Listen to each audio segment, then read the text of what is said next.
mengapa kematian beliau menggemparkan Kairo dengan pemakamannya yang dihadiri lebih dari 500.000 orang. Mari kita simak kisah dari Asosiasi Universitas Islam Mesir ini. Al-Kisah dari kampung kecil bernama Tafahna al-Ashraf, distrik Middle Ghamir, provinsi Dakohlia, Mesir, ada 9 orang sarjana miskin lulusan Fakultas Pertanian. Lalu mereka pun sepakat membuat sebuah peternakan unggas, sembari mencari mitra ke-10. Namun mereka terbentur modal. Maka dengan sekuat tenaga mereka kumpulkan dari hasil menjual tanah, perhiasan istri, hingga meminjam. Meski tidak banyak terkumpul, namun mencukupi untuk memulai usahanya. Pertanyaan tersisa, siapa mitra yang ke-10? Insinyur Solah, satu dari mereka pun berkata, "Aku sudah menemukan mitra yang ke-10. Siapa?" kata teman-temannya. "Allah," lanjutnya. "Allah akan menjadi mitra usaha kita yang ke-10.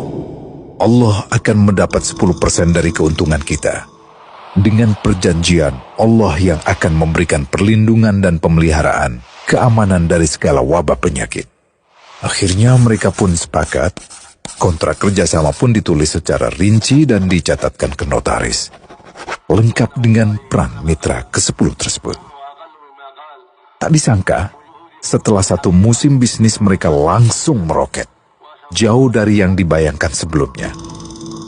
Lalu mereka pun kembali bersepakat menambah jatah keuntungan mitra ke-10 menjadi 20% di musim kedua, dan begitu seterusnya hingga mencapai 50%.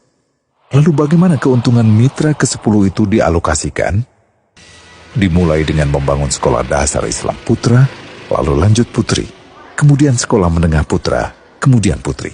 Tambah lagi madrasah aliyah putra, lalu putri. Tapi karena keuntungan terus membanjir, akhirnya dibentuklah Baitul Mal.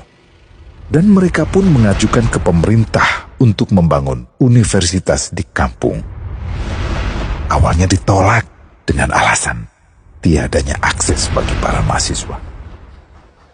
Tak berapa lama mereka pun mengajukan pembangunan universitas lengkap dengan stasiun kereta beserta jalurnya dengan biaya mandiri. Akhirnya permintaan ini disetujui. Dan pertama dalam sejarah Mesir, berdirilah sebuah universitas di perkampungan kecil. Semakin berkembang, dibangun pula fakultas kedua, ketiga, keempat hingga asrama putri dengan kapasitas 600 kamar. Lalu asrama putra dengan 1000 kamar.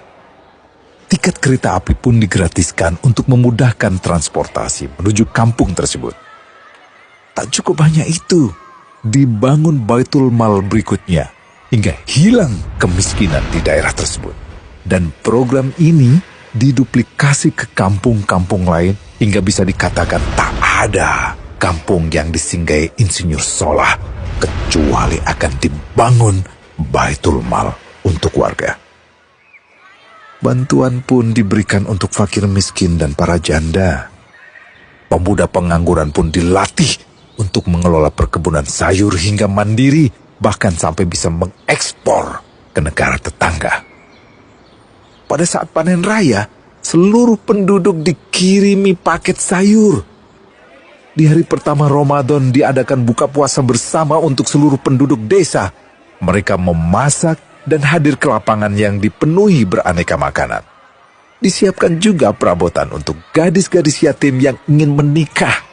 Dan ini semua merupakan sedikit dari banyaknya kebaikan yang dilakukan oleh Insinyur Solah.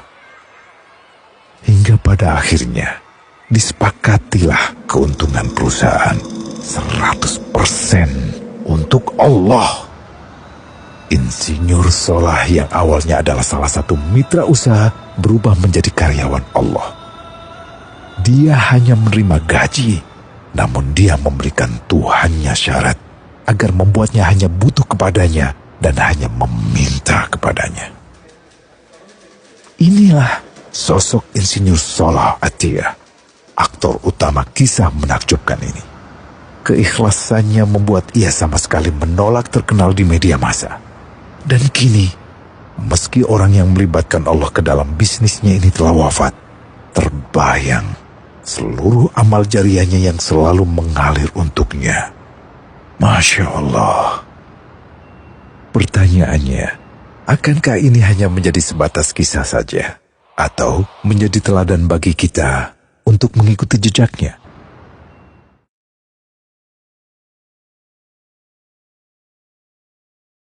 Global Wakaf